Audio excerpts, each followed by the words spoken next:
Hello friends, welcome to useless inventions part 1. என்ன பார்க்க போகிறோன்னா, இதுதான் வந்து எல்ஜி சாம்சங் டபுள் டோர் ஃப்ரிட்ஜோட பிசிபி. இந்த பிசிபி வந்து ஃபால்ட் ஆகிடுச்சு.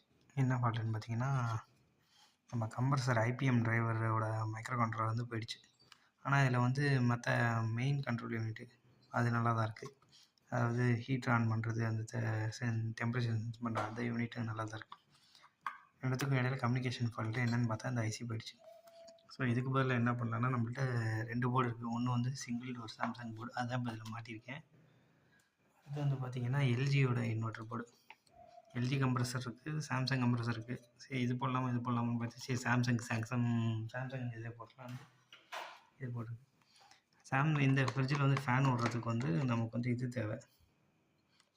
அது ஃபேனுக்கு வந்து தனியாக டிசி சப்ளை தேவை. இந்த போர்ட்லேருந்து எடுக்க முடியாது. அதனால் இதுக்கு தனியாக டிசி சப்ளை கொடுத்தாச்சு. மற்ற சென்சார் எல்லாம் இது பண்ணியாச்சு. மற்றது வந்து நெக்ஸ்ட் வீடியோவில் பார்ப்போம். நான் உங்களுக்கு ரன்னிங் மட்டும் இப்போ காட்டுறேன். சுவிட்சை போட்டு விட்ற மாதிரி.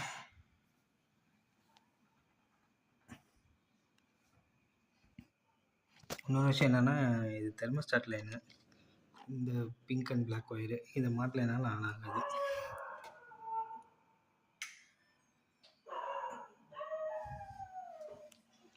ஒரு 4 நிமிஷம் டிலேயில் இப்போ கம்ப்ரஸர் ஆன் ஆகிடும். ஓகே, இப்போ பார்த்தீங்கன்னா போர்டு ஆன் ஆகிடுச்சு.